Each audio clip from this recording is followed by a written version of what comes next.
तो बच्चों यहाँ एक क्वेश्चन है। बहुत सारे स्टूडेंट्स को थोड़ा प्रॉब्लम एंड कन्फ्यूजन हो रहा था इस क्वेश्चन में, इसलिए मैंने सोचा कि मैं एक्सप्लेनेशन कर दूँ। तो क्वेश्चन है, A sells a electric bell to B at a profit of 5% and B sells to C at a loss of 5%. If C pays rupees 23.94, what does it cost to A? तो जहाँ जहाँ पे मैंने marking की है, that are the important points. आपको समझना है कि ए बी को इलेक्ट्रिक बेल जब सेल करता है तो उसको प्रॉफिट होता है 5% का, उसको लाभ होता है। जितने में भी वो बेचता है, कितने में बेचता है, कितने में सेल करता है पता नहीं, बट जितने में भी करता है वो उसमें उसको 5% का प्रॉफिट होता है।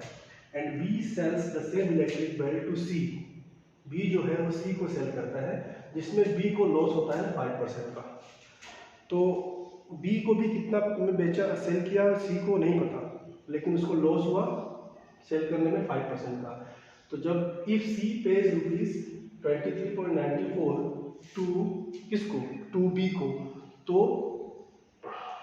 इतना पे किया। तो पूछ रहा है क्वेश्चन में what does it cost for, what does it cost to A. तो ए के पास जब खरीदा, जिससे भी खरीदा होगा, तो ए ने जब जिससे भी खरीदा होगा उसको कितने पैसे दिए होंगे या उसको कितना अमाउंट दिया होगा। सो सबसे पहले हमको यहाँ इसको शुरुआत करना पड़ेगा बी से। बी को कितना हुआ था, 5% का लॉस हुआ था। So let the money paid by B rupees x मान लेते हैं कि बी ने जितना भी पे किया है rupees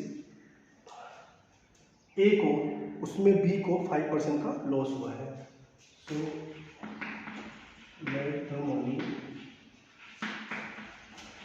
paid by B rupees x. ये बी जो है एक्स रुपीज़ पे किया है, समझ लो, इसमें 5% का लॉस हुआ है। तो 5 इस पैसे का, इस रुपीज़ का 5% लॉस हम निकाल लेते हैं। लेकिन बी को कितना, जब बी ने सी को पे किया, जब बी ने सी को सेल किया, पे नहीं किया, जब सेल किया तो सी ने उसको पैसा पे कर दिया, 23.94 पैसे सी ने उसको पे कर दिया। तो एक्स माइनस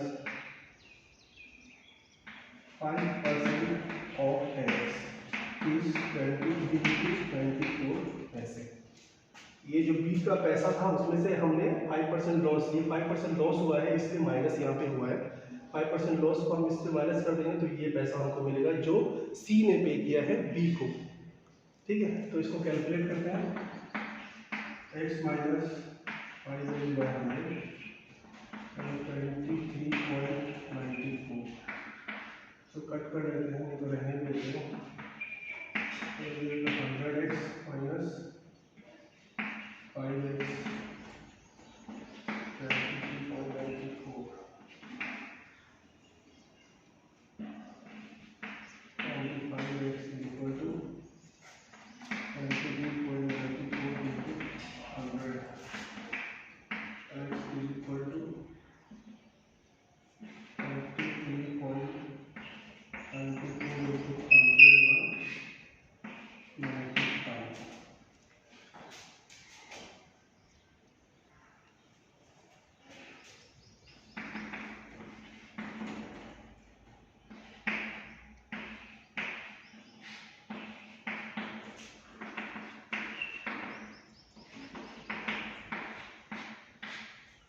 टू 394 को आप 95 से जब डिवाइड करेंगे यहाँ पर में, तो आपको 25.2 मिलेगा। इसके आगे भी कुछ नंबर्स मिलेंगे, बट 1 डिजिट डेसिमल के बाद 1 डिजिट तक ही हम लेते हैं फाइनली, क्योंकि जीरो भी ले सकते हैं यहाँ से।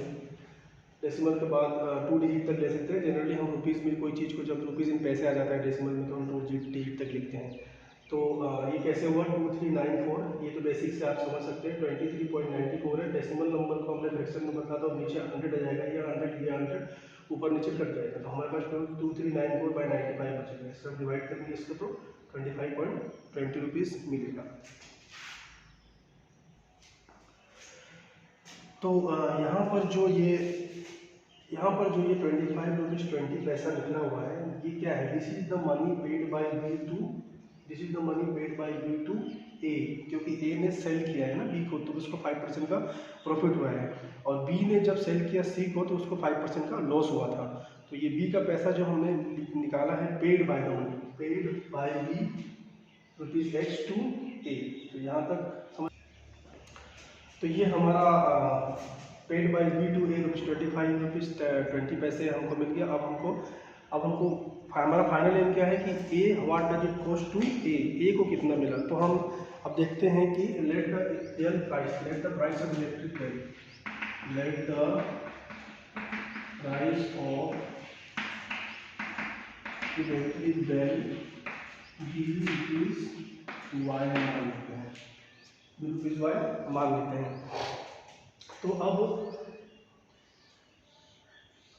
ए sells electric bill to B at a profit of 5%। तो इसका 5% निकाल के ऐड कर देंगे तो हमको ये रुपीज़ मिलेगा। तो ये पैसा फाइनली किसको मिला है, ए को मिला है।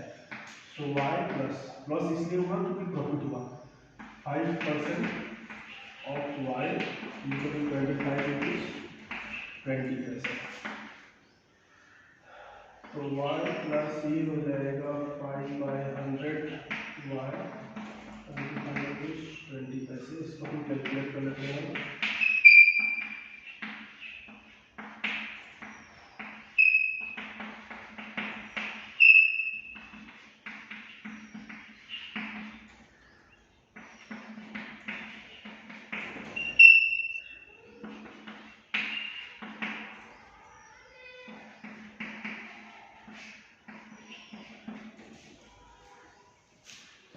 ये न्यूमेरिकल कैलकुलेशन है जो आपको समझना बेसिक से ही है, क्योंकि वर्ड्स को जानने के लिए आपको लेटर्स तो जानना ही पड़ेगा ना। इसलिए ये डेसिमल नंबर है, डेसिमल नंबर 0.20 है। तो हम इसको फ्रैक्शन में कन्वर्ट करें तो 2520 डिवाइडेड बाय 100 हो जाएगा ना। डेसिमल के बाद 2 डिजिट से, तो 1 के बाद नीचे डेसिमल के लिए 1 2 नंबर्स के लिए 2 जीरोस आ जाएंगे। तो ये नीचे का 100 और ये 100 कट जाएगा, बचेगा कितना 2520 और 105 इधर डिवाइड में इंटू में था, इधर जाएगा तो डिवाइड में चला जाएगा।